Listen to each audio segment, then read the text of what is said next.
여러분 안녕하십니까? 뉴스투데이 제주입니다. 김익은 제주국제컨벤션센터 대표이사 사장 후보자에 대한 인사청문회가 어제 도의회에서 진행됐습니다. 선거 공신에 대한 낙하산 인사와 교수 재직 중 연구 용역 수주 전력을 놓고 날선 질의가 이어졌습니다. 홍수연 기자입니다. 제주국제컨벤션센터 대표이사 사장 후보자로 내정된 김익은 제주국제대 교수. 6.13 지방선거 당시 크루즈와 컨벤션 산업에 대한 여러 정책을 원희룡 지사에게 제시하며 도운 결과 사장에 내정된 것 아니냐는 의혹이 청문회 시작부터 제기됐습니다. 선거 공신 그런 임명이 아니냐는 그런 우려가 많이 있는데 이 후보자께서는 좀 이 점에 대해서는 좀 어떻게 좀 얘기하실까요? 그러나 김 후보자는 그동안 여야 다양한 인사에게 의견을 제시해왔다며 의혹 제기에 선을 그었습니다.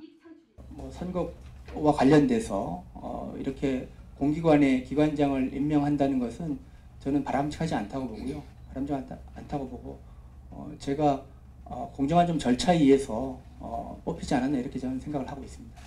교수 재직 중 연구 용역 실적도 도마에 올랐습니다.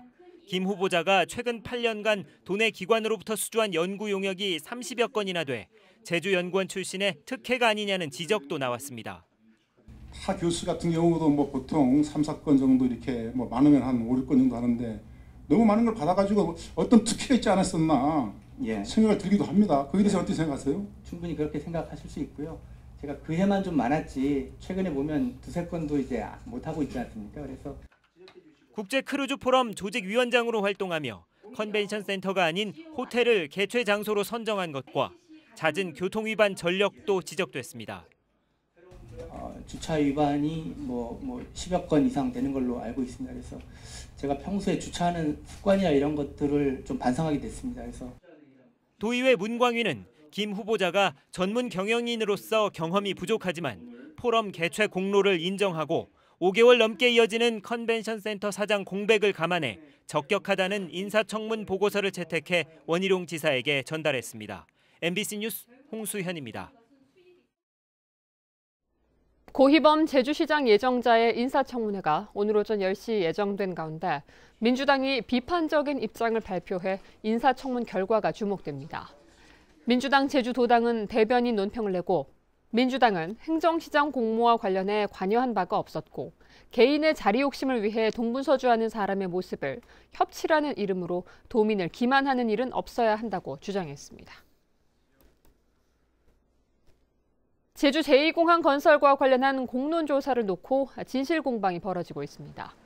민주당 위성곤 의원은 제주 제2공항 건설 문제와 관련해 국토교통부로부터 공항 건설에 반대하는 성산읍 주민과 공론조사를 하기로 합의했다는 보고를 받았다고 밝혔습니다. 그러나 제주도는 국토부에 확인한 결과 공론조사에 합의한 사실이 없고 제2공항 사업은 국책사업으로 제주도가 사업 권한을 가지고 있지 않아 공론조사를 할 수 없다고 해명했습니다. 한 달 넘게 폭염과 가뭄에 시달리던 제주에 모처럼 단비가 내렸습니다. 무더위는 잠시라도 한풀 꺾였고 하늘만 쳐다보던 농가에서는 한숨을 돌릴 수 있게 됐습니다. 김항섭 기자의 보도입니다. 뿌연 안개 위로 빗줄기가 계속 쏟아집니다. 한라산에는 100mm가 넘는 많은 비가 내렸고 다른 지역도 10mm 안팎의 강우량을 기록했습니다. 폭염이 시작된 지 40일 만에 제주 전역에 비가 내린 겁니다. 장기화된 폭염으로 메말라가던 제주 지역에 시원한 빗줄기가 쏟아지면서 더위도 잠시 물러갔습니다. 오랜 가뭄에 바싹 말라있던 당근밭은 촉촉하게 물기를 머금었습니다. 메마른 흙 속에서 싹이 나오기를 기다리며 하늘만 쳐다보던 농민들은 꿈같은 단비에 한숨을 돌릴 수 있게 됐습니다. 물을 길어다가 밭에 공급을 하고 있습니다만은 그 양으로는 절대 부족한 실정입니다.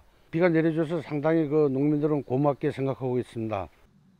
제주에는 지난달 10일 이후 40일 동안 비다운 비가 내리지 않으면서 당근 주산지인 구자와 성산 등 동부 지역을 중심으로 가뭄이 심해져 왔습니다. 하지만 이번에 내린 단비가 제주 전 지역을 골고루 적시면서 농경지 가뭄은 어느 정도 해결이 될 걸로 보입니다. 이번 비로 인해서 당근을 파종한 곳 같은 경우에는 어느 정도의 해결은 될 수 있다고 판단이 됩니다. 정식하는 데 많은 도움이 될 것으로 생각됩니다. 모처럼 단비로 농가에 큰 도움을 주고 있지만 폭염이 다시 기승을 부릴 것으로 예보되면서 가뭄에 대한 농가의 불안감은 사라지지 않고 있습니다. MBC 뉴스 김항섭입니다.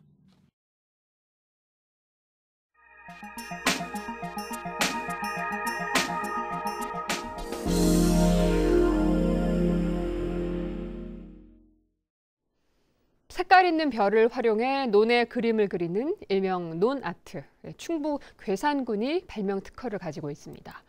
이 기술을 전수받은 지역 농민들이 해마다 전국에 논 그림을 그려 억대 수익을 올리고 있다고 하는데요. 농사보다 낫다고 합니다. 충북 정재영 기자가 보도합니다. 논 한가운데 그려진 거대한 입체 그림. 유기농 괴산이란 글씨가 선명합니다. 축구장 면적의 4분의 3인 5,400여 제곱미터에 색깔별을 활용해 그린 일명 논아트입니다. 애군을 쫓는 의미로 개를 표현했는데 그 개는 이제 진돗개 저희 보호 수종을 표현을 했고요. 또 우리 군화인 미선나무꽃 그리고 산마귀의길의 5봉오리를 바탕으로 해서 저희 그림을 표현을 하였습니다. 이 그림을 그린 건 다름 아닌 지역 농민들. 논의 형태를 800분의 1로 축소해 밑그림을 그린 뒤 좌표로 옮겨 수작업으로 벼를 심는 방식입니다. 벼의 색깔과 품종 특성을 이용해 입체감을 표현하는 괴산군의 특허 기술을 이전받았습니다. 이 벼농사만으로는 그 농가 수입이 그렇게 높지 않습니다. 그래서 그런 걸 좀 보완하는 차원에서 또 이런 걸 좀 보급해서 새로운 농가 소득으로 이렇게 창출해내도록 하는데 색깔벼 모종 재배부터 측량, 심는 것까지 모두 농민들 작품. 특허 기술인 만큼 지난 3년 동안 경기, 전라, 강원도 등 전국 각지를 돌며 20여 개의 논 그림을 그렸습니다. 1년에 딱 한 달을 투자해 연매출 3억 원, 순이익 1억 5천만 원을 돌파했습니다. 수익 창출도 크고 또 이 논 그림을 해놓으면은 할 때는 힘들었는데 해놓고 나면 그 뿌듯함이 있거든요. 벼농사를 많이 졌었는데 주 수입원이 논 그림이다시피 할 정도로다가 농민들과 괴산군은 대기업과의 홍보 계약을 추진하는 한편 논 그림을 활용한 지역 축제와 관광지 조성, 색깔쌀 상품화도 계획하고 있습니다. MBC 뉴스 정지영입니다. 천연잔디로 조성된 멋진 학교 운동장을 심심치 않게 찾아볼 수 있습니다. 하지만 학교마다 관리에 어려움을 겪으면서 정작 학생들이 자유롭게 이용하지 못하는 데다 폭염까지 겹치면서 애물단지가 되고 있다고 합니다. 목포 양현승 기자가 보도합니다. 천연잔디로 조성된 목포의 한 고등학교 운동장입니다. 운동장 곳곳에 잔디가 누렇게 말라 죽거나 잡초가 무성하게 자라고 있습니다. 2주 넘게 계속되는 폭염까지 겹치면서 학교는 사실상 관리에 손을 놓고 있는 실정입니다. 우리 예산이 한 1년에 한 1,000만 원 정도 되는데요. 그거 가지고 위탁을 주고 관리하기는 좀 부족하고요. 학기 중에도 관리에 애를 먹기는 마찬가지. 이렇다 보니 체육 수업도 운동장보다는 체육관에서 주로 이루어지고 있습니다. 우리 학생들은 운동장을 사용하지는 않고요. 대부분 수업은 체육관에서 하고 있습니다. 특별한 때만. 전남 지역 학교 운동장 가운데 이처럼 천연잔디로 조성된 곳은 전체의 16.4%인 136곳. 조성 비용도 만만치 않습니다. 올해 장흥의 한 중학교 천연잔디 운동장 조성 비용만 5억여 원. 자치단체도 조성 비용의 일부를 보조합니다. 또한 관리 비용도 매년 학교마다 1,000만 원씩 모두 13억 원 이상이 책정되고 있지만 교육당국의 대책은 아니한 실정입니다. 천연잔디를 운영을 하는 학교들도 이제 인조잔디로 좀 전환을 시켜주라 하는 그런 요구가 있는 실정입니다. 관리와 조성 비용에 막대한 예산이 투입되는 학교 천연잔디 운동장. 효율적인 관리 방안 마련이 시급한 실정입니다. MBC 뉴스 양현승입니다.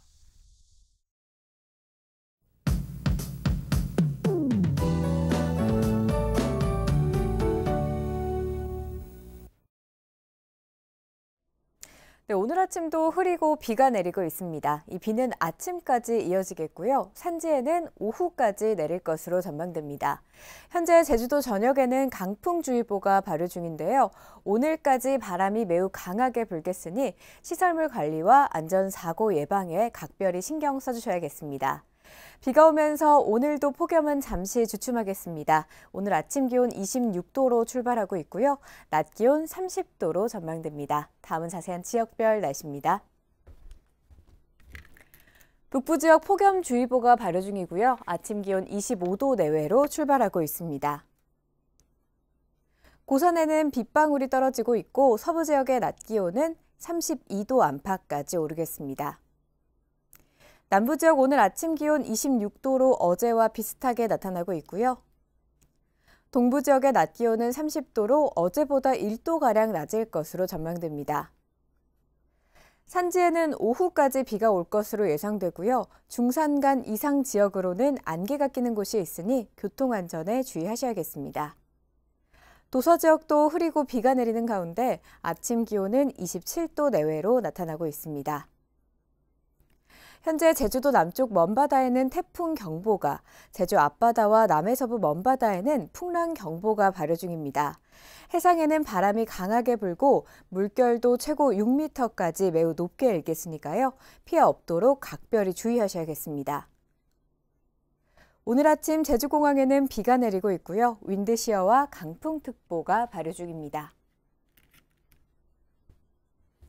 주간 날씨입니다. 비가 그친 뒤 내일부터는 기온이 다시 올라 무더위가 이어질 것으로 예상됩니다. 건강관리 잘 해주셔야겠습니다. 기상정보였습니다.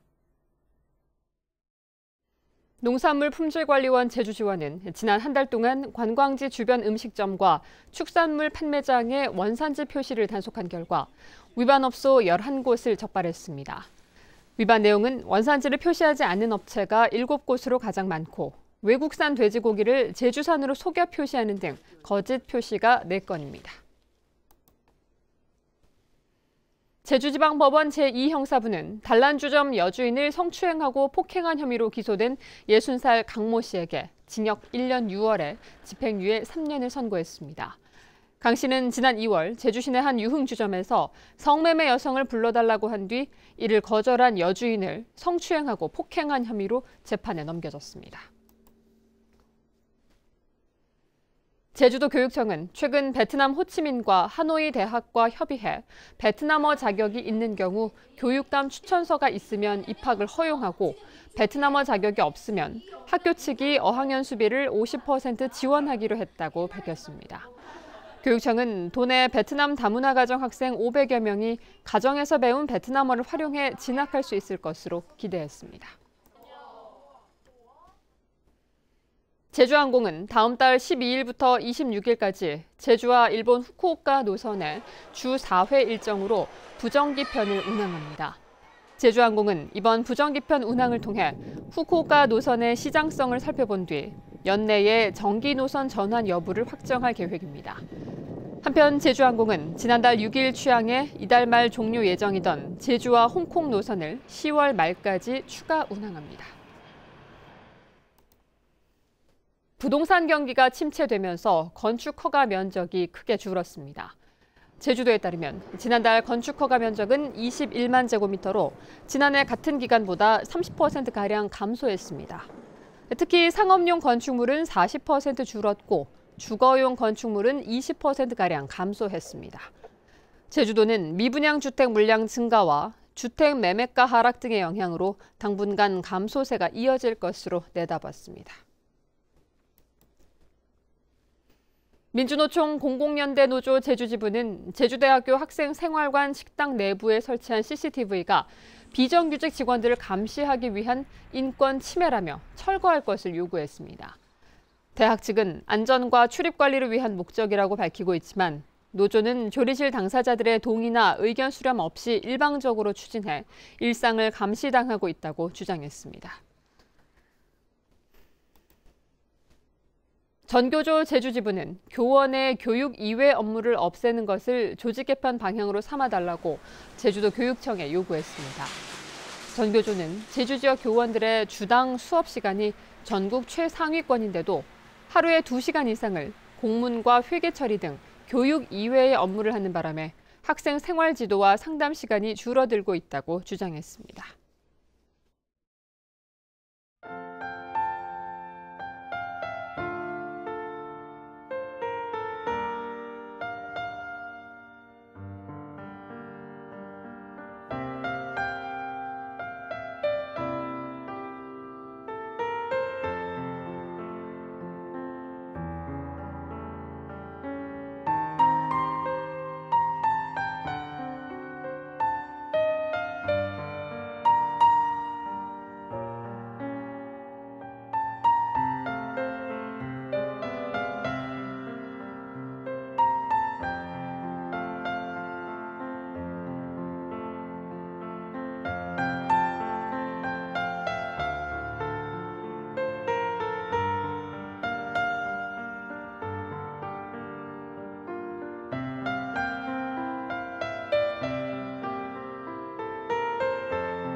뉴스투데이 제주였습니다. 여러분 고맙습니다.